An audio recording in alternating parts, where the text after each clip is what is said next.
अस्सलाम वालेकुम। आज की वीडियो में हमारे साथ एक बहुत ही स्पेशल गेस्ट मौजूद है जिनका नाम है फ़ाइका मसूद साहिबा।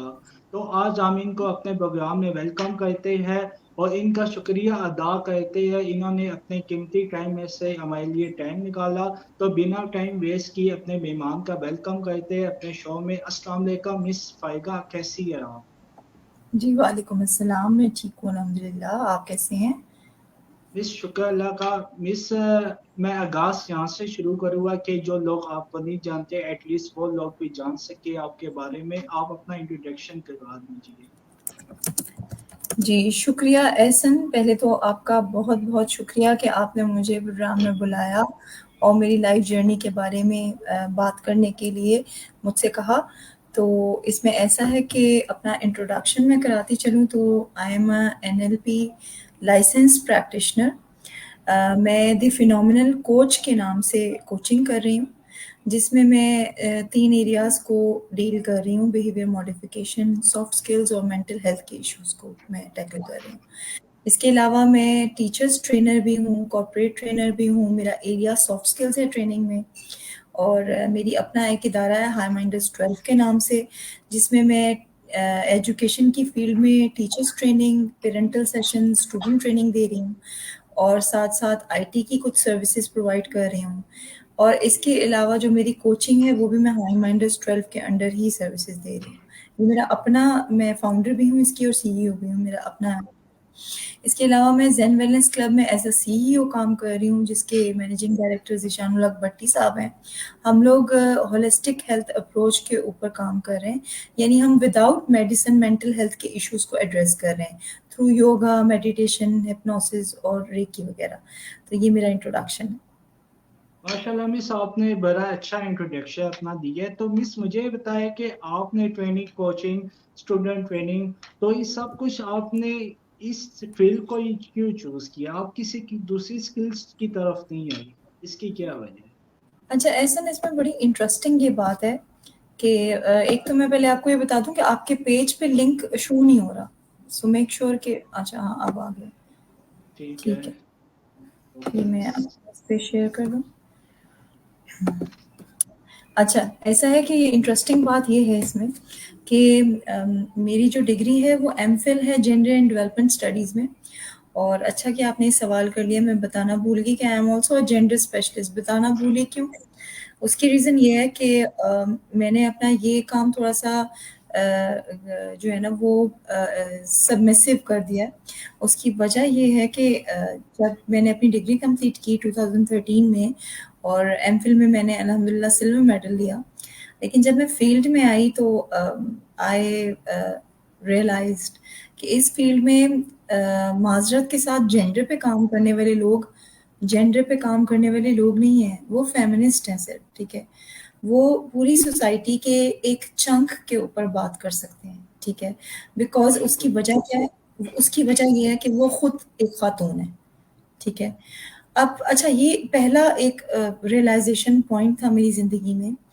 और फिर जब आहिस्ता-आहिस्ता मतलब मेरा पाला पड़ता गया ऐसे, तो मैंने ये देखा कि इस फ़ील्ड में सारों को नहीं मैं कह रही, बहुत सारे लोग अच्छा काम भी कर रहे हैं, लेकिन मेजॉरिटी किन लोगों की है, जो सामने कुछ है, स्टेज के पीछे उन्हीं लोगों के साथ कुछ और रवैया इख्तियार किए हुए हैं। तो मुझे बड़ा अनकम्फ़र्टेबल महसूस हुआ कि मैं इस तरह की फ़ील्ड में काम नहीं कर सकूँगी, सेटल नहीं हो सकूँगी। बिकॉज़ आई बिलीव कि अगर आप जेंडर स्पेशलिस्ट हैं, आप थर्ड सेक्स के भी राइट की बात करें, ट्रांसजेंडर ख्वाजा सराज वगैरह की राइट की बात करें, आप वुमेन राइट्स की बात करें, आप मेल राइट्स की बात करें, व्हाई नॉट मेल राइट्स ना? तो इस चीज़ की वजह से फिर मैंने 2017 में ट्रेनिंग एंड डेवलपमेंट की फ़ील्ड को स्विच किया एनजीओ से। और उसके अंदर फिर मैंने जब काम करना शुरू किया तो आहिस्ता-आहिस्ता ट्रेन द ट्रेनर के कोर्सेज़ किए, डेवलप किया अपने आप को। कुछ बड़े रिनोन्ड ट्रेनर्स जो हैं, जिसमें मोहसिन हाशमी साहब हैं, शहज़ाद अख्तर साहब हैं और बहुत सारे दीगर ट्रेनर्स हैं, ज़ीशान उल हक भट्टी साहब हैं, कॉर्पोरेट ट्रेनर रह चुके हैं। तो उसमें ये है कि इन सब ट्रेनर्स के साथ काम करने से एक तो प्रैक्टिकल एक्सपीरियंस लिया ट्रेनिंग का, और वजह ये थी ट्रेनिंग में आने की कि मेरी एक दोस्त ने मुझे बोला कि फ़ाइका, जब हम यूनिवर्सिटी में कंबाइंड स्टडी करते थे, तो तुम्हारा बताने का तरीका, समझाने का सबसे अच्छा था और तुम समझा अच्छे तरीके से लेती हो। फिर मेरी जो बड़ी बहन है, वो मुझे अक्सर कहती थी कि मुझे तुम बहुत अच्छे तरीके से इनेबल और एम्पावर और मोटिवेट करती हो। तो मुझे ये बचपन से ही अंदाज़ा था कि अगर कोई बिल्कुल हारा हुआ इंसान भी मुझे मेरे पास आता है बात करने पे, तो मैं उसे बातों से, दलीलों से, उसकी ज़िंदगी के अच्छे स्टेप्स से ये कायल कर सकती हूँ कि वो बेकार नहीं है, नाकारा नहीं है, वो होपफुल हो बिल्कुल। जाएगा। उसको उम्मीद दिला सकती हूँ। तो मैं समझती हूँ कि इस फ़ील्ड में उन्हीं लोगों को आना चाहिए जो पॉज़िटिव माइंडसेट डेवलप कर सकते हैं लोगों का, या करना चाहते हैं, या खुद इस चीज़ को कैरी करके चलते हैं। ऐसा नहीं होता कि आप 9 टू 5 जॉब पे तो एम्पावरमेंट दे रहे हैं और 5 के बाद अगर आपको कोई कॉन्टैक्ट करे तो आप कहें जी ये मेरा टाइम खत्म हो गया, अब मैं आपको एम्पावर नहीं कर सकता। आप किसी ऐसी महफ़िल में बैठे हैं जो कि इनफॉर्मल है, आपकी जो है वो वर्किंग सर्कल नहीं है, आप फ्रेंड्स में बैठे हैं और वहाँ आपको पता लगता है कि किसी को ज़रूरत है, तो just because of the fact कि वो आपकी जॉब और ड्यूटी नहीं है, आप उस चीज़ को उतार के रख नहीं सकते कपड़ों की तरह कि चेंज कर लें ना अब हम। आपको उसको कैरी करके साथ बिल्कुल। लेके चलना है, उसको ओढ़ना है, उसको लिव करना है। तो अगर आप कहते हो कि आप कोच हो, अगर आप कहते हो कि आप ट्रेनर हो, तो आप 24/7 उस रोल के अंदर हो। तो इसलिए मुझे लगा कि मैं ट्रेनिंग की फ़ील्ड के लिए बहुत मुनासिब हूँ, कोचिंग की फ़ील्ड के लिए बहुत मुनासिब हूँ। आहिस्ता-आहिस्ता जब मैंने अपने आप को डेवलप करना शुरू किया, कुछ मेरे लाइफ़ में मुझे मेंटल हेल्थ चैलेंजेस फ़ेस करने पड़े, जिसकी वजह से मैंने काउंसलिंग्स ली और सर ज़ीशान से मैंने किया राब्ता, उनसे मेरे बात हुई। इससे पहले मैं मेडिसिन खा रही थी, मेंटल हेल्थ के इश्यूज़ के लिए। वो मेडिसिन क्या करती थी, आपको सुला देती थी, आपका मसला वहीं का वहीं खड़ा, ठीक है? कोई थेरेपी नहीं बिल्कुल। ले रही। जब मैंने थेरेपीज़ लेना शुरू की तो मुझे पता लगा कि किस तरीके से हम अपनी लाइफ़ के इन चैलेंजेस को टैकल कर सकते हैं। सो मुझे ये बहुत पसंद आया और फिर मैंने जो है काउंसलिंग का डिप्लोमा किया। मैंने ट्रेन द ट्रेनर किया दोबारा से इंडिया से, क्योंकि इंडिया से ईमो केयर से मैंने किया, वो बहुत well established, well known, renowned company है। और उधर से जब मैंने कोर्सेज़ करना शुरू किया, मुझे अंदाज़ा हुआ कि इनकी बहुत अच्छी जो है ना वो रेपुटेशन भी है और इनकी सीटीए से ये सर्टिफ़ाइड हैं, कैनेडियन स्किल डेवलपमेंट से सर्टिफ़ाइड हैं। तो मतलब काफ़ी ज़्यादा इनकी आईएसओ सर्टिफ़ाइड कंपनी है। तो मुझे उनके साथ बात करके, उनसे सीख के, सर शिव कुमार से, तो मुझे बड़ा अच्छा लगा कि वाक़ई में जो मार्केट में लोग मौजूद हैं, उनसे बड़ा डिफरेंट ये लोग प्रोवाइड कर रहे हैं और बड़ी प्रैक्टिकल अप्रोच के साथ प्रोवाइड कर रहे हैं। तो फिर मैंने उधर से ट्रेन द ट्रेनर भी किया, सॉफ्ट स्किल्स सीखी, मैंने कोचिंग सीखी और मैंने जो है साथ-साथ लाइफ कोचिंग पे भी काम किया, स्पिरिचुअल कोचिंग सीखी, बहुत सारे कोर्सेज़ मैंने उधर से किए। मेंटल हेल्थ के एस्पेक्ट को भी देखा मैंने। तो इस तरीके से मैंने आहिस्ता-आहिस्ता अपने आप को इस फ़ील्ड में डेवलप किया और साथ ही साथ मतलब लाइक आई मेक श्योर कि एवरी ईयर मैं कुछ ना कुछ सर्टिफ़िकेशंस अपनी लेती रहूँ, ऑनगोइंग लर्निंग मेरी चलती रहे, ताकि प्रैक्टिकल एक्सपीरियंस के साथ-साथ आपकी जो नॉलेज बेस है, वो भी अपडेट होती रहे। मिस माशाल्लाह, जैसे आपने अपनी जर्नी लाइफ के बारे में बताया, प्रोफेशनल लाइफ में आप किस तरह आई, तो अभी तक आपका कितना एक्सपीरियंस है? जी, मैं 2013 में मेरा जो है वो कंप्लीट हुआ था स्टडी और फिर उसके बाद पोस्ट ग्रेजुएट मेरा 2013 में कंप्लीट हुआ। उसके बाद मैंने अपनी फ़ील्ड जॉइन की 13 से लेके अभी तक 2024 से तक आई गेस कितने साल हो गए? 10 11 साल, साल। 11 साल, हाँ, 11 साल हो जी। गए और जो ट्रेनिंग की फ़ील्ड में, कोचिंग की फ़ील्ड में मैं पिछले 6 साल से काम कर रही हूँ। ठीक है मिस। अच्छा, मुझे ये बताएं कि जैसे आप टीचर ट्रेनिंग देती है, तो एक अच्छे टीचर में कौन कौन सी क्वालिटीज होनी चाहिए? एहसन, ये आपका इतना ज़बरदस्त सवाल है और उसकी एक वजह है। उसकी वजह ये है कि जब मैं डिलीवर कर रही होती हूँ ट्रेनिंग्स जब किसी इंस्टीट्यूट में, तो अगर आप well known, well established institutes में जाओ जिनके बहुत बड़े-बड़े नाम हैं, उधर तो टीचर्स आर वेरी क्लियर कि why they are into teaching and उनके गोल्स क्या हैं, विज़न क्या है। बट अनफॉर्चुनेटली जो हमारे छोटे लेवल स्कूल्स हैं, बी, सी ग्रेड स्कूल्स हैं, उधर का टीचर इतना डिस्ट्रैक्टेड है, ठीक है? वो उनको बिल्कुल गाइडेंस नहीं है। उनको ये नहीं पता कि वो टीचिंग में क्यों हैं। ठीक है। और वो इसको किस वजह से वो आए, लाइक जब मैं ट्रेनिंग दे रही होती हूँ मैं सवाल करती हूँ टीचर से कि why you are into this profession, what is the reason. Teachers में इतना कॉन्फिडेंस नहीं है कि अपने जो गोल्स हैं, अपने जो विजन्स हैं उनको क्लियरली बता सकें। ठीक है। अब वो क्या फ़ील करते हैं, वो कहते हैं अगर हमने बताया कि हम पैसा कमाने के लिए हैं तो ये कुछ गलत हो जाएगा। हालाँकि इसमें कोई बुराई नहीं है। अगर आप अपने आप को अफ़ोर्ड करने के लिए कोई भी प्रोफ़ेशन अडॉप्ट करते हो, it's not a bad thing. बात क्या होती है कि आपको क्वालिटी एश्योरेंस करनी चाहिए। Whatever you are doing you should bring quality into it. तो टीचर्स इस बारे में डिस्ट्रैक्टेड हैं। अब मैं आपको बताती हूँ कि टीचर्स की मेरे हिसाब से वैसे तो बहुत सारी क्वालिटीज़ हैं जो हम यहाँ पे डिस्कस अभी नहीं कर सकते, लेकिन मेन क्वालिटीज़ मैं आपको बता देती हूँ। सबसे पहले तो जब टीचर आके जब उस जगह पे खड़ा होता है ना टीचिंग वाली, तो उसके खड़े होने में एक बॉडी लैंग्वेज होनी चाहिए। ठीक है। अगर मैं ऐसे बैठी हुई हूँ ढीली ढाली और हाँ आज आप कैसे हैं स्टूडेंट्स, जमाइयाँ ले रही हूँ सब कुछ, एक स्पेसिफिक एनर्जी होनी चाहिए टीचर में, उसकी बॉडी में पावर पोजेस होने चाहिए। ये स्टडी करना चाहिए टीचर्स को कि पावर पोजेस क्या होते हैं, बिकॉज आप एक ऐसी फील्ड से हैं जिसमें आपने डिलीवर करना है। ठीक है। बिल्कुल। आपकी बॉडी लैंग्वेज में, आपकी आंखों की रेज में, आपके बात करने के अंदाज में एक कन्विक्शन होनी चाहिए, अपने आप पे यकीन और खुद एतमादी होनी चाहिए। जब आपके अंदर यकीन खुद एतमादी नहीं है तो आप आने वाली नस्लों को खुद एतमाद कैसे बना सकते हैं।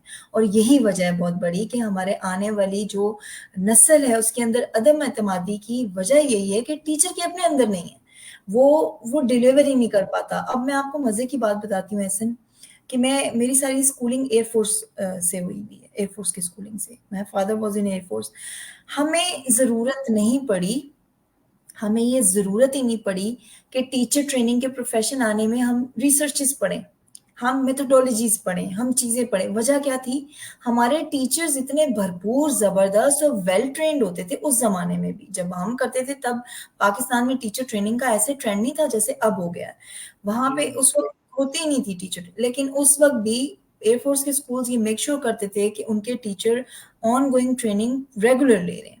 तो हमारे टीचर्स का पढ़ाने का स्टाइल, हमने सिर्फ गौर किया कि उनका पढ़ाने का स्टाइल कैसा था, उनका बात करने का स्टाइल कैसा था, वो हमें क्या लाइफ लेसन्स देते थे, उनकी बातें कैसी थी। सिर्फ गौर करने से हम वो चीज़ें सीख गए। और ऑफ कोर्स आप स्टडी भी करते हो, उसको प्रैक्टिकल पढ़ते हो, लेकिन मैं आपको ये बता रही हूँ कि एक बेस उन्होंने बना दी थी हमारी। हमें हम उतने मतलब मिस डायरेक्टेड नहीं थे कि हमें पता ही ना हो कि एक टीचर अच्छा कैसे उसके रोल होने चाहिए। मैंने कभी टीचिंग की नहीं, मैं डायरेक्ट टीचर ट्रेनर बनी थी। और अल्हम्दुलिल्लाह मेरी ट्रेनिंग्स को लोग इतना इनकरेज करके इतना अच्छा फीडबैक दे रहे होते हैं कि मैम आपकी ट्रेनिंग के बाद हमारे टीचर्स वाकई क्लियर हो गए थे, लेसन प्लानिंग क्या है, क्यूरिकुलम डेवलपमेंट कैसे करते हैं, सिलेबस मैनेजमेंट कैसे होगी, हर चीज़ के बारे में एक अच्छी क्लैरिटी आ जाती है। तो सबसे पहले तो ये चीज़ की क्लैरिटी होनी चाहिए टीचर को कि वो प्रोफेशनल में क्यों है, उसकी बॉडी लैंग्वेज में कन्विक्शन होनी चाहिए। दूसरा सबसे बड़ी बात ऐसे नहीं होती है कि आपको अपनी बात को एक्सप्लेन करना आता हो। ठीक है। बिल्कुल। कम्युनिकेशन करनी आती हो, अच्छे तरीके से अपनी बात समझा देना और अच्छे तरीके से अगले की बात समझ जाना। अब इसमें बड़े इंपॉर्टेंट एस्पेक्ट हैं। बाज़ औक़ात स्टूडेंट एक क्वेश्चन करता है, लेकिन टीचर के अंदर वो एबिलिटी नहीं होती कि वो उसका क्वेश्चन अंडरस्टैंड कर सके, वो डिस्ट्रैक्टेड आंसर्स दे रहा होता है। सवाल गंदुम जवाब चना। तो टू द पॉइंट बिल्कुल। क्वेश्चन का आंसर देना चाहिए। आप बच्चे का वो मसला सॉल्व करें जो वो पूछ रहा है। और अनफॉर्चुनेटली मेरी भी लाइफ में कभी-कभी ऐसा मोमेंट्स आए कि मुझे टीचर्स ऐसी मिल गई जो मेरे सवालात को सैटिस्फाई नहीं कर पाईं। तो मैं फिर नेक्स्ट उनके लेक्चर में अटेंटिव बैठ ही नहीं पाई। ठीक है, बिकॉज़ एक आप जर्नल परसेप्शन ले लेते हो कि यार ये टीचर मेरा आंसर नहीं दे सकता, तो आप बहुत ज़्यादा सफ़र करते हो फिर उस चीज़ से। अच्छा, इसमें एक नेक्स्ट जो चीज़ ये आती है कि एक तो आप एक्सप्लेन अच्छे तरीके से करें, दूसरा किस पॉइंट पे क्या एक्सप्लेन करना है। ठीक है। फॉर एग्ज़ाम्पल मैथ्स के एक सॉल्यूशन होता है, डीएमएएस रूल होता है, जिसको हम कहते हैं division, multiplication, addition and subtraction. अब आप एक टीचर हैं, जब आपने बच्चे को लर्निंग करानी होनी है, आप पहले एडिशन सिखाएँगे, ठीक है? फिर आप सब्ट्रैक्शन सिखाएँगे। उसको एडिशन आती होगी तो वो सब्ट्रैक्शन सीख सकता है। उसको बिल्कुल। सब्ट्रैक्शन और एडिशन आती होगी तो मल्टीप्लिकेशन सीख सकता है, और उसको सब्ट्रैक्शन, एडिशन और मल्टीप्लिकेशन आती होगी तब वो डिवीजन सीख सकता है। लेकिन डीएमएएस रूल में क्या होता है, पहले आपको डिवाइड करना है, फिर आपको मल्टीप्लाई करना है, फिर ऐड करना है, फिर सब्ट्रैक्ट करना है। So the thing is that, आप एग्जांपल ले लें कि एक टीचर डीएमएएस सिखा रहा है, ठीक है, और उससे पहले बच्चे की उसने बेस नहीं बनाई। एक बच्चा है जिसको एडिशन नहीं समझ आया हुआ, सब्ट्रैक्शन नहीं समझ आया हुआ, मल्टीप्लिकेशन नहीं समझ आया हुआ, डिवीजन आती है। अब आप उसको डीएमएस समझा रहे हैं, डिवीजन तक तो वो समझ जाएगा, लेकिन मल्टीप्लिकेशन, एडिशन, सब्ट्रैक्शन उसको नहीं आएगी। इट मींस पढ़ाते हुए आपको पहले क्या बताना था, ये बात बताना बहुत जरूरी है, ठीक है, कि पहले आपको एडिशन पढ़ाना है, सब्ट्रैक्शन पढ़ाना है, मल्टीप्लिकेशन एंड आखिर में डिवीजन। और यही बात बुक डेवलप करने वाले को भी पता होनी चाहिए कि हमने चैप्टर्स की सिमेट्री में पहले क्या रखना है, बाद में क्या रखना है।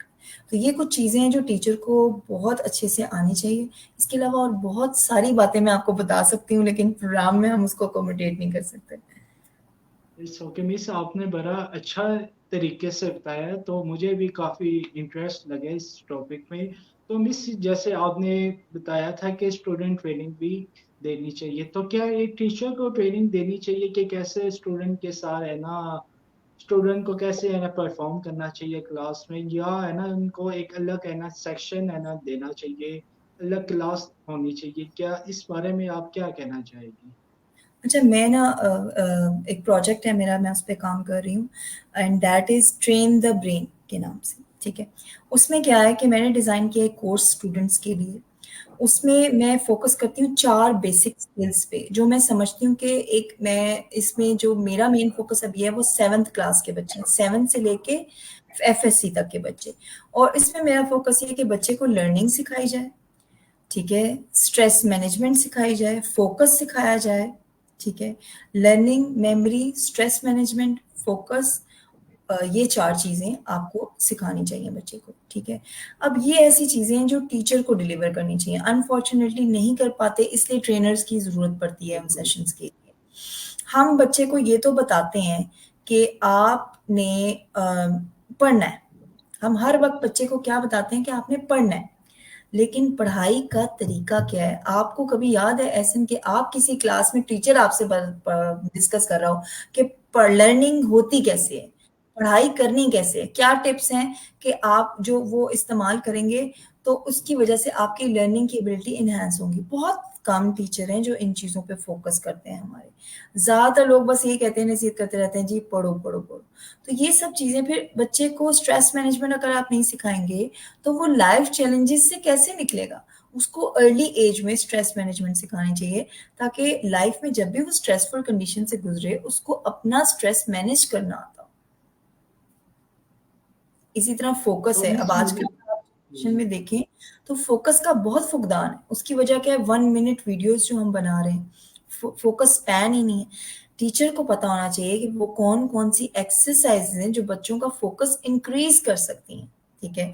और साथ में टीचर को ये टिप्स देनी चाहिए बच्चे को कि आपको, आपने याद तो कर लिया, लर्न तो कर लिया, लेकिन अब इसको मेमोरी में रिटेन करने की टेक्निक्स क्या हैं? इन चीज़ों पे, 4 चीज़ों पे टीचर को ज़रूर बात करनी चाहिए, ताकि बच्चा जो है इक्विप हो उन सारी एबिलिटीज़ और कैपेबिलिटीज़ के साथ जो कि ज़रूरी है लाइफ गुजारने में।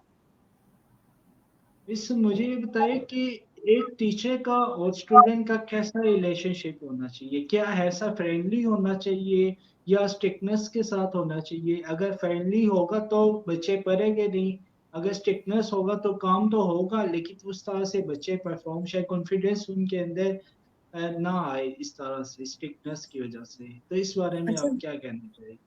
जी, ऐसे देखिए, सबसे बड़ी बात पता क्या होती है?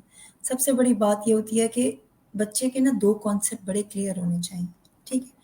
कि एक तो आपका जो भी रिलेशनशिप है, B it a teacher, parent, any relationship, आपकी दोस्ती बड़ी पक्की होनी चाहिए। ठीक है। और दोस्ती पक्की से मुराद है कि ट्रस्ट लेवल इतना होना चाहिए कि आप कोई भी बात आसानी से कम्युनिकेट कर सकें। अच्छा, ये अब आजकल की ज़माना देखते हुए मैं ये कहूँगी कि बच्चे के अंदर भी थोड़ा-सा एनालिसिस होना चाहिए कि इस टीचर के साथ इतना ट्रस्ट लेवल होना चाहिए कि नहीं होना चाहिए, ये भी थोड़ा उसको एनालिसिस करना है। हर एक टीचर के साथ वो बॉन्डिंग भी नहीं क्रिएट हो सकती आपकी, बिल्कुल। लेकिन आई एम श्योर कि हर स्कूल में कोई एक टीचर ऐसा ज़रूर होता है जो इस तरीके की बॉन्डिंग क्रिएट कर पाता है बच्चे से। तो बॉन्डिंग और ट्रस्टवर्दीनेस होनी चाहिए। और दूसरा एक बड़ा ज़बरदस्त शेर है कि उसका दूसरा मिसरा है, अदब पहला करीना है मोहब्बत के करीनों में। तो टीचर से ना आपको मोहब्बत होती है, ठीक है, एक मोहब्बत का रिश्ता होता है टीचर स्टूडेंट का। तो वो उसकी लाइफ में एक हीरो होता है जो उसको निखार रहा होता है, तराश रहा होता है, जिंदगी गुजारना सिखा रहा होता है, ठीक है, और बहुत सारी चीज़ों के बारे में गाइड कर रहा होता है। जो आपको गाइड कर रहा होता है ना, वो आपका मेंटोर होता है, ठीक है। और मेंटोर के साथ ना एक अकीदत का रिश्ता होता है। उसमें सबसे बड़ी चीज़ ये होती है कि फ्रैंकनेस और अदब को मिक्स नहीं करना चाहिए, ठीक है। फ्रैंकनेस का ये मतलब नहीं है कि आप कोई भी बात अपने टीचर को बोल दें, नहीं, आप उसकी रिस्पेक्ट का ख्याल रखें, एक बाउंड्री का ख्याल रखें, उसको मेंटेन करते हुए ये रिश्ता होना चाहिए। और दूसरा ऐसा रिश्ता होना चाहिए, टीचर का मैं समझती हूँ इतना स्ट्रॉन्ग रिश्ता होना चाहिए कि बच्चा जो बात माँ-बाप की नहीं मान रहा ना, वो माँ-बाप आके टीचर के मुँह से कहलवाएँ और वो मान जाए। देखिए मैंने अपनी लाइफ जर्नी में ना बड़ा सफ़र किया है, एक जर्नी में, एक सर्च में कि मैं मेंटोर किसको कहूँ? लाइफ में मुझे कोई ऐसा बंदा इतने अरसे तक मिला ही नहीं जिसको मैं मेंटोर कह सकूं। जब भी मैं एनालिसिस करने लगती थी, किसी ना किसी पॉइंट पे आके मेरा दिल रिजेक्ट कर देता था उस एनालिसिस को, इसको मेंटोरशिप के लिए नहीं लिया जा सकता। Until and unless I met sir Zeeshanul Haq Bhatti, and I am so proud कि मेरी मेंटोर की सिलेक्शन इतनी ज़बरदस्त थी। He is such a nice person with so much you know ऐसे वर्च्यूज़ में कि मैं मेरे ख़्याल से ये कहना गलत नहीं होगा कि अगर हम हमारी ज़िंदगी में बहुत सारे मौलवी आते हैं, ठीक है? माज़रत के साथ, जो हमें दीन सिखा रहे होते हैं, ठीक है? अच्छा, मैं उनसे मिली, उनके मुँह पे कोई दाढ़ी नहीं है, टोपी नहीं, तस्बीह हाथ में नहीं होती, ठीक है? कोई वाज़ पे वो नहीं जाते। लेकिन आप उनकी मेडिटेशंस के यूट्यूब में लिंक पड़े हुए हैं, I would share it with you, आप वो देखिएगा। उस मेडिटेशन के दौरान में वो जो डायरेक्शन दे रहे हैं, इट्स चलता-फिरता कुरान, ठीक है? यानी वो जिन चीज़ों को प्रोपेगेट कर रहे हैं, वो सब वो हैं जो कुरान में चीज़ें बताई गई हैं कि माफ़ कर दो, ठीक है? आप अगलों के लिए आसानी पैदा करो, भूल जाओ, ठीक है? अपने आप को ग्रो करो, फ़ोकस करो, अल्लाह से जुड़ो, ठीक है? अपने अंदर झाँक के देखो, अपने आप के रवैये पे गौर करो। दूसरों के रवैयों को छोड़ दो, अपने अंदर देखो, अपने आप को देखो कि क्या आप कर रहे हो। मतलब वो सारी बातें जो आपको प्रैक्टिकली कुरान मजीद सिखाता है, वो आपको सिखा रहे हैं। तो मैं बहुत फ़ख्रिया ये कहती हूँ कि मेरे वो मेंटोर हैं और मेरे उनके साथ मामलात गुज़रे हैं। मैंने उनको लाइफ़ में देखा है कि लोगों के साथ उनका रवैया कैसे है, उनकी लेन-देन कैसा है, उनके मामलात कैसे हैं, उनकी सब चीज़ें कैसे हैं। और मेरे लिए ये बहुत फ़ख्र की बात है कि मैं जस्ट एक हेल्प लेने के लिए उनके पास गई थी और फिर मैंने परफ़ॉर्म किया और मैंने इतना अच्छा परफ़ॉर्मेंस दी कि उन्होंने मुझे अपनी कंपनी में पहले जो है वो असिस्टेंट डायरेक्टर का रोल दिया एंड उसके बाद अब मैं प्रमोट हो गई हूँ एज़ अ सीईओ उनकी कंपनी में। मेरे लिए बहुत फ़ख्र की बात है। मतलब आपका मेंटोर आपकी परफ़ॉर्मेंस से इतना सैटिस्फाइड हो तो इससे बढ़ के और कोई बात नहीं होती। बिल्कुल मिस। मिस मुझे ये बताएं कि ट्रेनिंग कितनी ज़रूरी है? बेशक टीचर हो या स्टूडेंट हो या किसी को भी ट्रेनिंग चाहिए हो, तो उसके लिए ट्रेनिंग की क्या इम्पोर्टेंस है? कितनी ज़रूरी है लाइफ में? देखिए, बहुत सारे मकामात पे ऐसा होता है कि आप एक चीज़ सीख के आए होते हैं, ठीक है? लेकिन आप उसको थ्योरेटिकल सीख के आए होते हैं।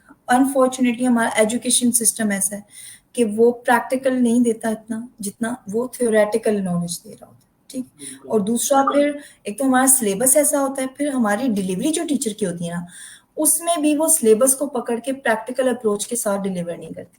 आप मुझे कोई सा भी सिलेबस दें, मेरा चैलेंज है मैं उसको प्रैक्टिकल बना सकती हूँ, ठीक है? आप मुझे कोई भी मटेरियल दें, I can make it practical, ठीक है? ये एक स्किल है जो टीचर को आना चाहिए कि how to make something practical, ठीक है? थ्योरेटिकल को प्रैक्टिकल में कैसे कन्वर्ट करना है। अब उसमें ये है कि बहुत सारे मकामात ऐसे होते हैं कि जहाँ पे हम एक चीज़ डिग्री ले आए हैं, ठीक है? अब हम उसकी पूरी तौर पे नहीं तो कुछ-कुछ एरियाज़ में प्रैक्टिकलिटी में लैग कर रहे हैं, तो हमें उसको अपस्किल करना होता है। मजीद नॉलेज लेनी होती है, रीस्किल करना होता है, दोबारा सीखना होता है कोई चीज़ को, ठीक है।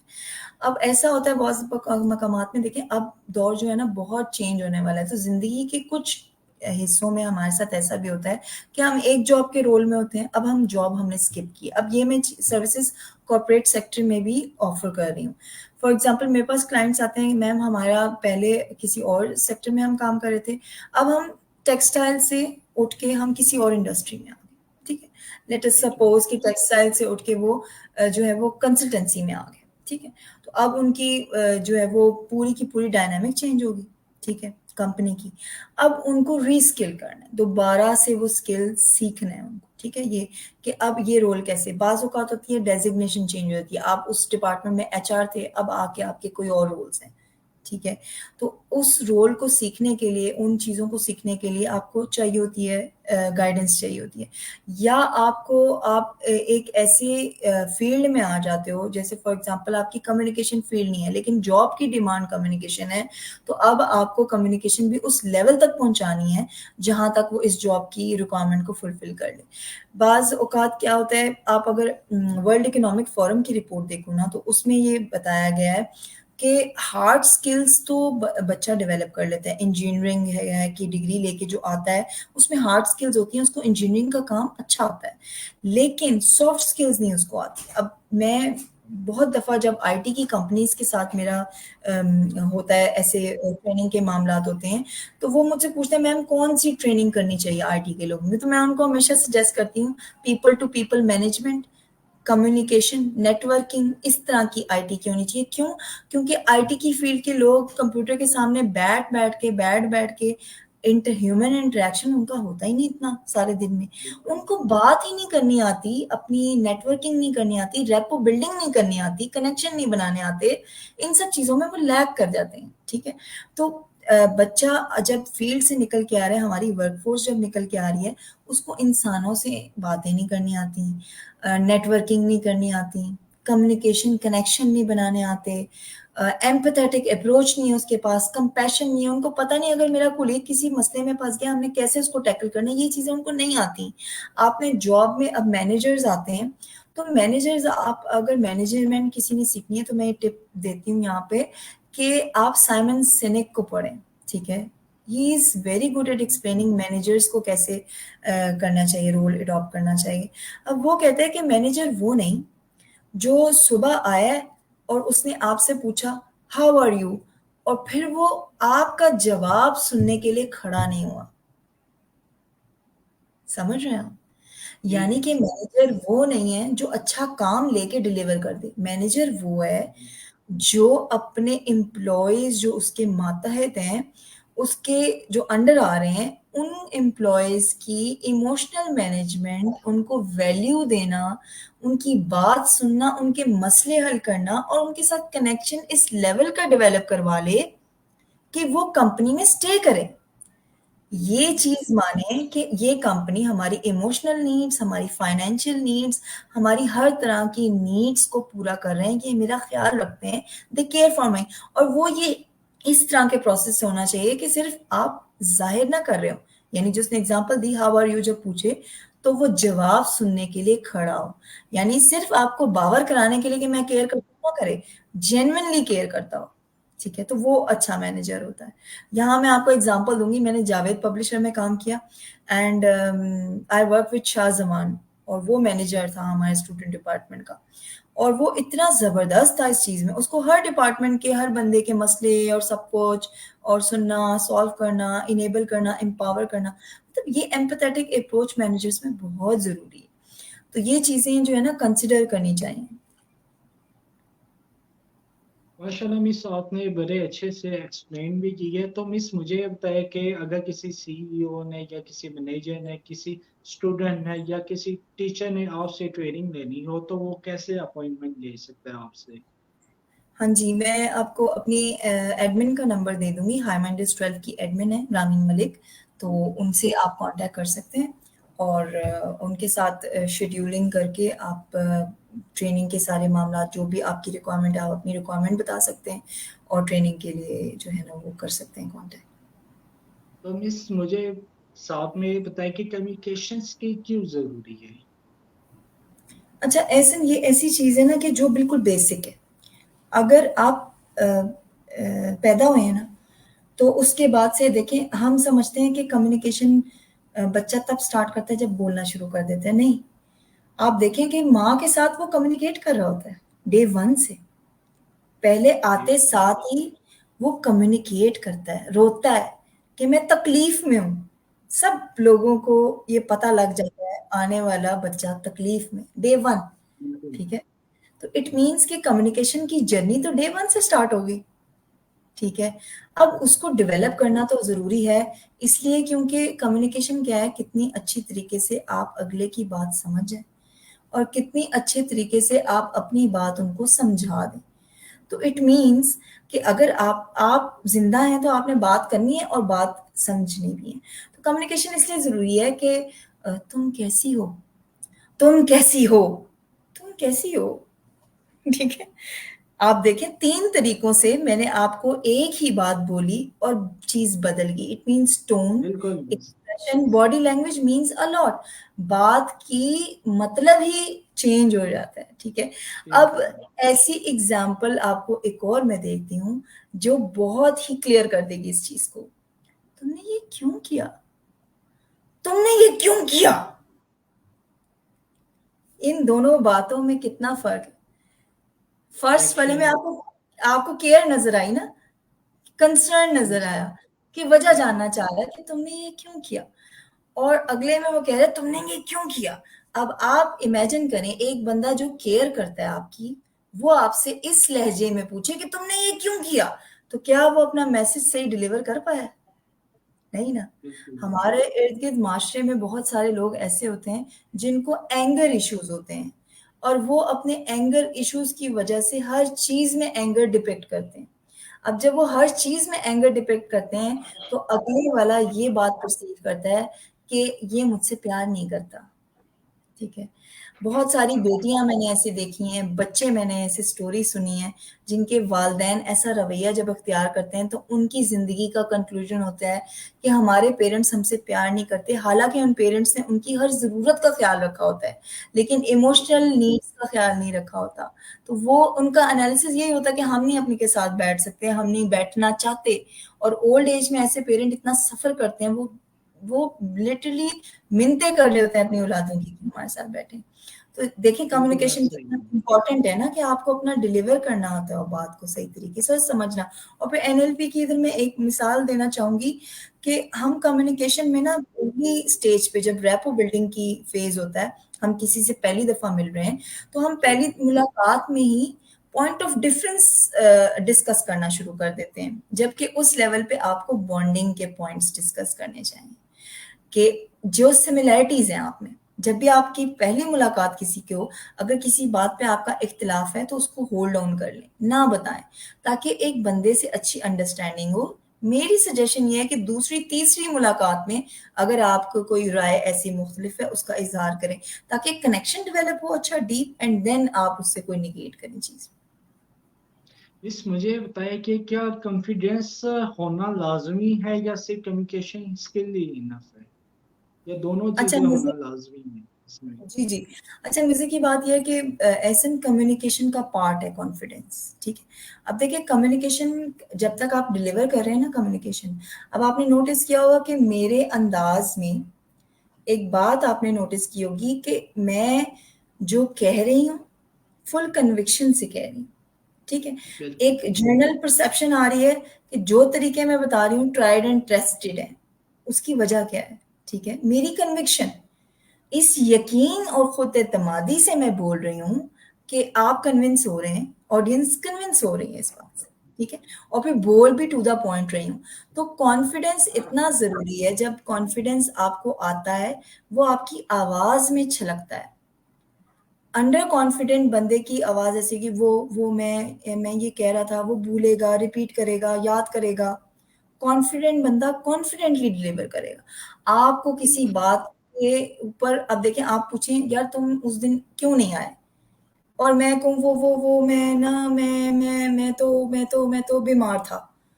एक जर्नल आप परसेप्शन लेंगे कि यार ये झूठ बोल रहा है, या ये सोच रहा था, या ये बहाने बना रहा था, एक जनरल परसेप्शन आएगी, ठीक है, नेगेटिव इंप्रेशन आएगा। जबकि आप मुझसे पूछे यार तुम क्यों नहीं आए थे, मैं फौरन बता दूं कि यार मैं बीमार था, तो आपको यकीन आ जाएगा।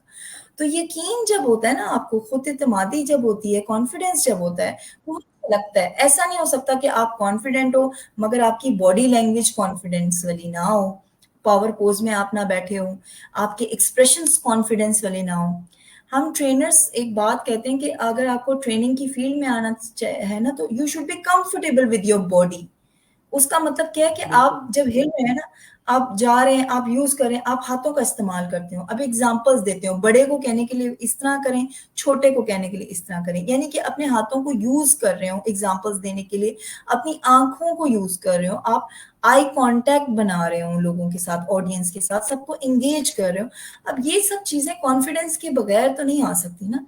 आप किसी भी प्रोफेशन में हैं, आपने बात करनी है लोगों से, अपना मुद्दा बताना है, अपनी चीजों को डिक्लेयर करना है, और आपने आम भी अगर जिंदगी में बात करनी है, आपने लोगों से बात करके ही सारा दिन गुजारना होता है। तो उसमें अगर कॉन्फिडेंस नहीं होगा, सिर्फ कम्युनिकेशन, आपको अपनी बात समझानी आती है, समझनी आती है, लेकिन कॉन्फिडेंटली डिलीवर नहीं करनी आती, तो आपका सारी बात, मैसेज का मीनिंग ही खत्म हो जाएगा। तो मिस मुझे ये बताएं कि कॉन्फिडेंस, कम्युनिकेशन और बॉडी लैंग्वेज, ये तीनों चीजें एक इंसान कैसे डेवलप कर सकता है अपने अंदर? इसका एक बहुत फनी सा जवाब है कि मेरी ट्रेनिंग ले। देखें, ये तो चीजें ओवर द नाइट डेवलप नहीं होती, ठीक है। मुझसे लोग फोन पे भी बात कांटेक्ट करते हैं और कहते हैं कि हमें सिखाएं। इसके लिए you need proper techniques and proper training, ठीक है। ट्रेनिंग, ट्रेनिंग क्यों जरूरी होती है? बिकॉज देखिए, मैं अगर टिप्स दे दूंगी तो उनको प्रैक्टिकली करना जरूरी है। अब जब हम कोचिंग कर रहे होते हैं, तो हम पहले बंदे के साथ रैपो बिल्डिंग करते हैं, उसके बाद कनेक्शन बना के हम उसकी हिस्ट्री सुनते हैं कि उसको प्रॉब्लम क्या क्या है, ठीक है। हिस्ट्री सुनने के बाद हम उसकी असेसमेंट करते हैं कि अगर वो कॉन्फिडेंस के लिए हमारे पास आया है, तो वो कॉन्फिडेंस के किस लेवल पे फॉल कर रहा है, कहाँ कहाँ वीक एरियाज, किन किन मकामात पे कॉन्फिडेंस की कमी है। फिर उसके हिसाब से हम एक पर्सनलाइज प्लान डेवलप करते हैं कि अब हमने ये गोल्स रखे, इस लेवल पे हमने पहुंचना है, इसके लिए हमने ये एक्सरसाइज करनी है, इतने सेशंस पर वीक करने हैं, ये चीजें करनी है, और इस वक्त तक हमने इस लेवल तक पहुंचा है। फिर उसके बाद उसकी होती है एवेल्युएशन और फीडबैक, ठीक है। तो मैं ये कहूंगी, अगर आपको किसी भी एरिया में आप लैक करते हो, आप मुझसे नहीं कांटेक्ट करते, नो प्रॉब्लम। जो बंदा आपको सेटिस्फाई कर रहा है, जिसके साथ आप कंफर्टेबल हो, बिकॉज हर कोई हर किसी से कनेक्ट नहीं हो पाता, जिससे आप कनेक्ट कर पा रहे हो, जिसको आप, उसको अप्रोच करो, आप उससे सीखो, अपने ऊपर इन्वेस्ट करना शुरू करें। ये जो हमारी बिल्कुल। सोसाइटी में एक रवैया है ना कि फ्री में मिल जाए, फ्री में मिल जाए, ये नहीं होना चाहिए। ये आपके जो सवाल थे ना, जो मैंने नहीं इंक्लूड करवाए थे, उसमें एक मैं टिप दूंगी उस हवाले से, कि मेरे नजदीक ना, गरीब एक सोशल स्टेटस नहीं है, वो एक mindset, it's a mindset. जिन लोगों को फेवर लेने की आदत हो, जिन लोगों ने कुछ करना नहीं जिंदगी में, खुद कोशिश, और जो लोग अपनी किस्मत का रोना रोते रहो, अपनी गलतियों की रिस्पॉन्सिबिलिटीज किसी और पे डालते हो। माजरत के साथ कुछ लोग बड़े मेहनती भी बेचारे गरीब रह जाते हैं, लेकिन देखें, बिल्कुल। हम इंसान हैं, हम गधे घोड़े नहीं हैं कि हम मेहनत करते रहें, ठीक है, और उसको हम एक ही पैटर्न पे चलते जा रहे हैं। एक प्रोफेशन से आपको नहीं मिल रही, वो चीज पूरी नहीं हो रही, आप किसी और चीज को ट्राई करो, आप टेक्निक्स लो, लोगों से मिलो, बात करो, डिस्कस करो। जब तक आप देखिए, पैदा होते हैं ना आप गरीब, तो ये आपका कसूर नहीं है, लेकिन अगर मरने बिल्कुल। से पहले आप गरीब मरे तो आपका कसूर है। हमारे पास जिंदगी में एग्जाम्पल्स इतनी सारी मौजूद है, ठीक है। मैं ये कहती बिल्कुल। हूँ, किसी की गुर्बत देख के उसको जज नहीं करना चाहिए, ठीक है, लेकिन हाँ, उसको इनकरेज जरूर करना चाहिए कि आप इससे बाहर निकल सकते हो, through performance, through skill development, through having some ideas जो कि डिफरेंट है इनसे जिन पे आप अभी काम कर रहे हो। इस जो लोग जिंदगी से तंग आ गए, उन लोगों के लिए आप क्या कहना चाहेंगे? अच्छा, पहले तो ये चीज है कि वो जिंदगी से तंग क्यों आए, ये बहुत बड़ा सवाल है ना। अब हर कोई किसी तो और वजह कभी से। लाइफ पार्टनर से भी इंसान तंग आ सकता है। हाँ, ये आपने बहुत अच्छा सवाल किया। देखिए, बात ये होती है कि मेरा ना सिंपल सा असूल है इस मामले में। रिलेशनशिप की भी वो जब मेरे पास आती हैं, बहुत सारी ऐसी ख़वातीन हैं जो मुझसे मेरी ज़िंदगी में खुद 2 बार डाइवोर्स हुई हुई है, तो मुझसे बहुत सारी लड़कियाँ कॉन्टैक्ट करती हैं कि मैम हमारी ये सिचुएशन है, अब हमें क्या करना चाहिए? तो हर ख़ातून जो आती है ना कि मैं डाइवोर्स के वर्ज पे हूँ, उसको मैं ये मशवरा नहीं देती कि डाइवोर्स आप ले लें। देखें, एक असूल है सिंपल सा, बर्दाश्त कर या पास कर। ठीक है? ये बसों के पीछे लिखा होता है और ये ज़िंदगी में भी होना चाहिए, ठीक है? आपका एक कंक्लूजन होना चाहिए कि एक रिलेशनशिप में अंदर क्या आपको अपने पार्टनर के अंदर कुछ अच्छे एस्पेक्ट नज़र आ रहे हैं, कुछ फ्रूटफुल कोई फ्यूचर नज़र आ रहा है, आपका एनालिसिस बहुत स्ट्रॉन्ग होना चाहिए। या तो आप एक इंसान के बगैर अच्छी ज़िंदगी गुज़ार सकते हैं, इससे बेहतर जो आप अभी गुज़ार रहे हैं, या फिर आप इस बंदे के बगैर नहीं रह सकते, आपकी मजबूरी है। तो जब आपकी मजबूरी है तो चुप करके हर चीज़ बर्दाश्त करें, ठीक है? और अगर आपको लगता है आप बेहतर ज़िंदगी गुज़ार सकते हैं, तो हमारा दीन, हमारा माशरा, हमारी सब चीज़ें इतनी ब्रॉड माइंडेड हो गई हैं अब कि वो आपको ये लिबर्टी देती हैं कि आप अपने लाइफ पार्टनर से अलग हो सकते हैं। लेकिन देखिए, जहाँ कमिटमेंट है ना रहने की, वहाँ बदतमीज़ी करके, लड़ाई झगड़ा करके, मार कुटाई करके, इस सब चीज़ों के साथ ज़िंदगियों को स्पॉइल करना बिल्कुल नहीं चाहिए, ठीक है? अगर आपको बिल्कुल। लगता है कि आप किसी एक इंसान की ज़िंदगी स्पॉइल करते रहेंगे, तो अच्छे तरीके से अलग हो जाएँ, बजाय ये कि आप रिश्ता निभाते रहें, ज़िंदगी भी खराब करते रहें और इन चीज़ों पे वर्क ना करें। लेकिन हाँ, अगेन मैं ये बात सजेस्ट करूँगी कि अपना एनालिसिस बहुत क्रिटिकली करें। बाज़ औक़ात हमें किसी लाइफ़ सिचुएशन में लग रहा होता है कि हमारे साथ बड़ी ज़्यादती ज़ुल्म होती है, जब हम अगलों के साथ डिस्कस करते हैं, तो हमें पता लगता है कि नहीं यार, हमें इस पार्टनर ने, इस बंदे ने बहुत सारी मामलों में बहुत फ़ेवरेबल रखा। तो बेसिक कुछ नीड्स होती हैं, मैं ये कहती हूँ कि आपकी जब आप कमिटमेंट, आप रिलेशनशिप भी बनाने लगे हो, आप शादी के बंधन में जाने लगे हो, तो आपको बहुत अच्छे तरीके से पता होना चाहिए कि मेरी 3 नीड्स क्या हैं। इन 3 कॉमन नीड्स वो आप डिस्कस करो कि भाई किसी को केयर चाहिए, किसी को पैसा चाहिए, किसी को कुछ और चाहिए रिलेशनशिप में। हर एक की इंडिविजुअल नीड्स होती है, वो आप डिस्कस करो अपने पार्टनर से कि मेरी ये नीड है, क्या आप ये प्रोवाइड कर सकोगे? अगला भी आपको अपनी 3 नीड्स बताए। और सबसे बड़ी बात जो हम फोकस नहीं करते, रिलेशनशिप बनाने से पहले हमेशा फोकस करना चाहिए कि इस इंसान की बुरी आदत क्या है। अच्छी आदत के साथ तो सब रह सकते हैं, उन पे क्यों फोकस कर रहे हैं आप? वो तो लिबर्टी है, वो जी, तो एक लिवरेज है ना।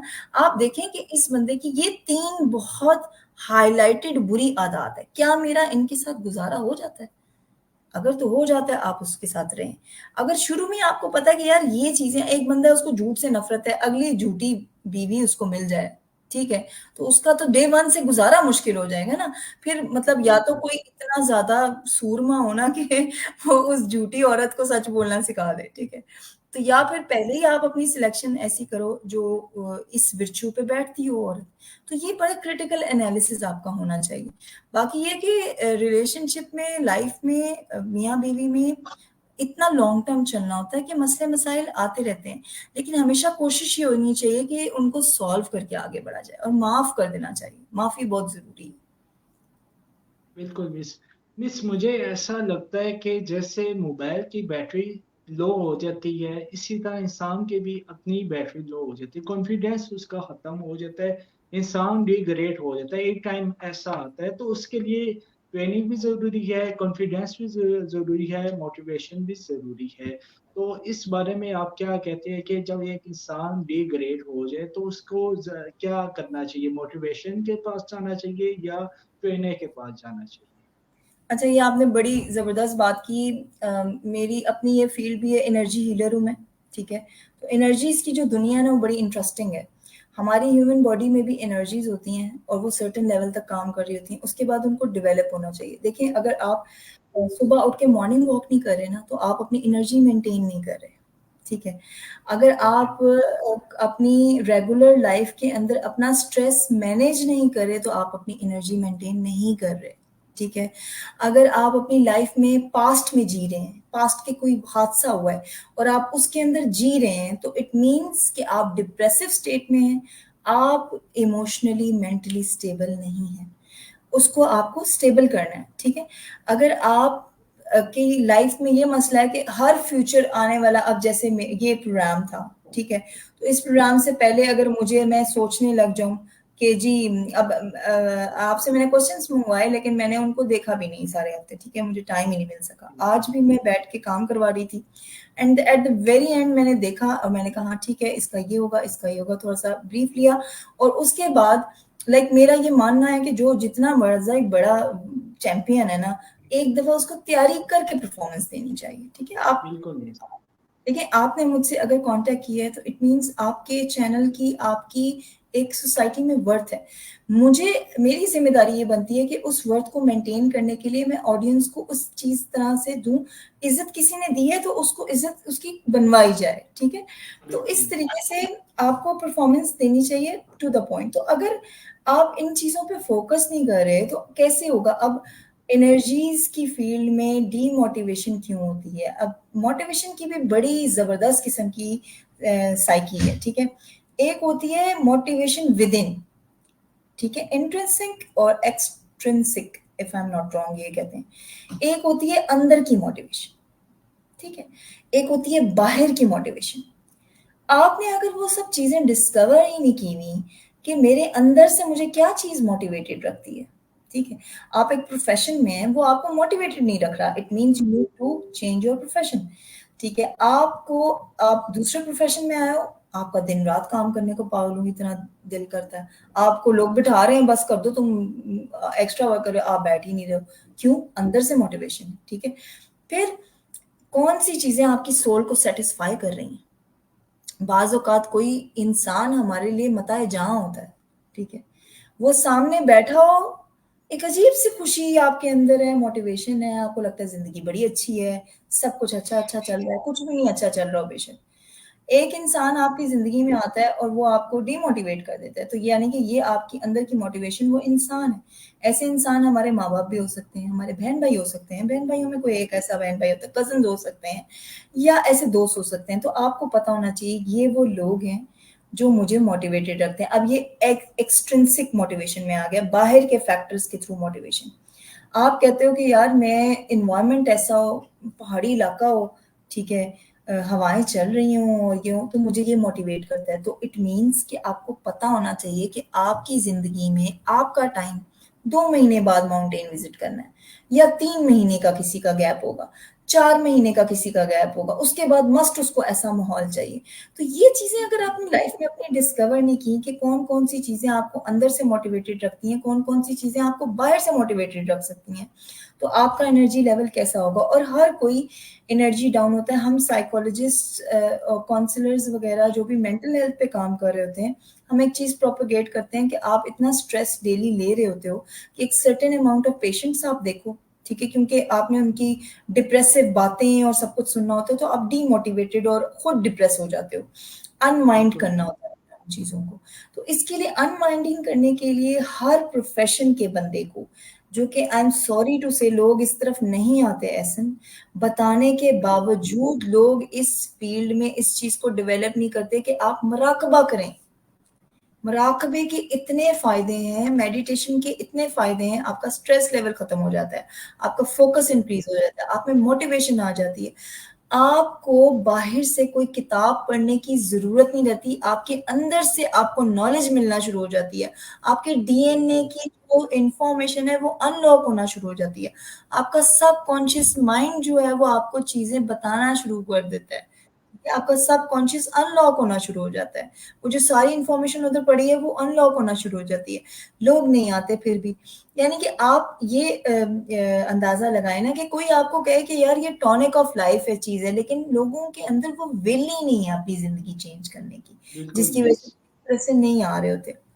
और इसके लिए मैं आपको रिक्वेस्ट करूँगी कि आप सरज़ी शानुल हक भट्टी का मुराकबे का 10 डेज़ का फ्री मेडिटेशन प्रोग्राम है। आप उसका लिंक ज़रूर इस के नीचे दीजिएगा। इंशाल्लाह। कोई अगर करना चाह रहा है तो वो ज़रूर इसको करे और अपनी ज़िंदगी में शामिल करे इस बिल्कुल तरीक़ेकार इस को। इस आपने बड़े अच्छे अंदाज से बताया है, इतने बेसिक तरीके से बताया कि हर इंसान समझ सके। तो हम इस लास्ट में आप कोई एडवाइस देना चाहे तो आप दे सकते हैं। हाँ जी, मैं एडवाइस ज़रूर देना चाहूँगी। कुछ ऐसे गुर हैं ज़िंदगी गुज़ारने के जो अगर आप सीख लें तो ज़िंदगी बड़ी आसान हो जाएगी। सबसे बड़ी चीज़ और सबसे इम्पॉर्टेंट चीज़ कि आप गलती मानना सीख लें अपनी, ठीक है? हम ज़िंदगी में हमारा मोटिव पता क्या होता है? 90% लोगों का, हम सब इसमें मौजूद हैं। हम बेसिकली इंसान नेचर वाइज़ ऐसा ही होता है, ठीक है? कि हम दूसरे की गलती पे फ़ोकस करते हैं।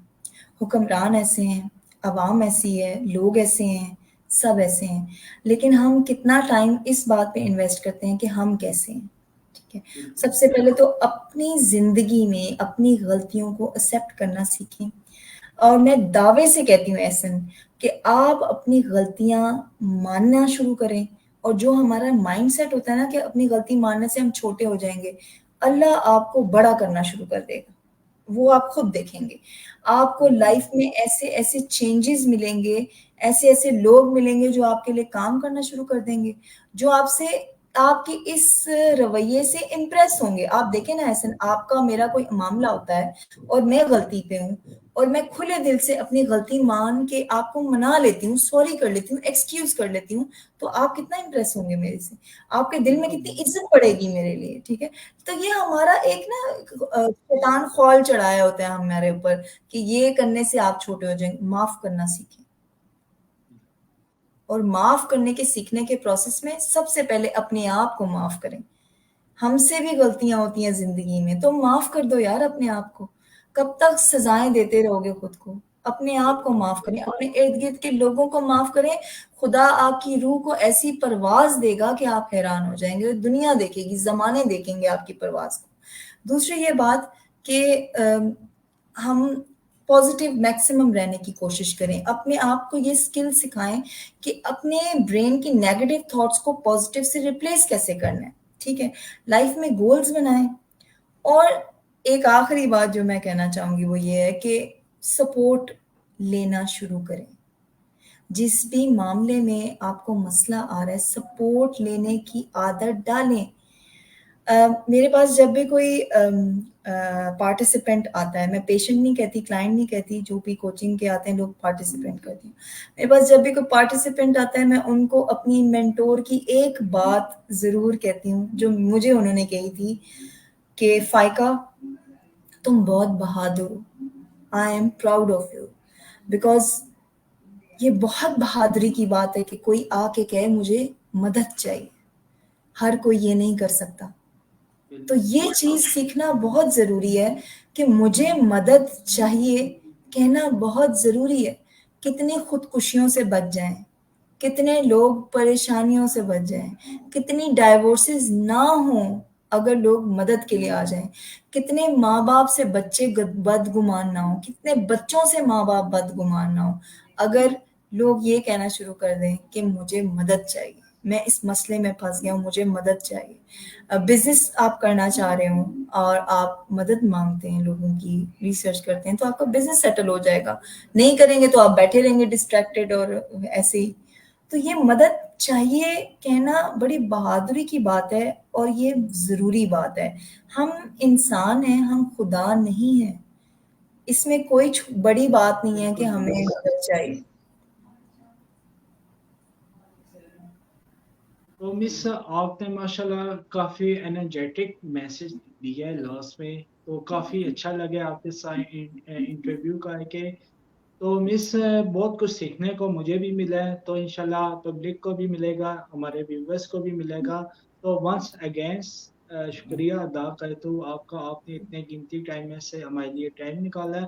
Thank you so much. तो मैं इसी के साथ इजाज़त दीजिए। अल्लाह हाफ़िज़। अल्लाह हाफ़िज़।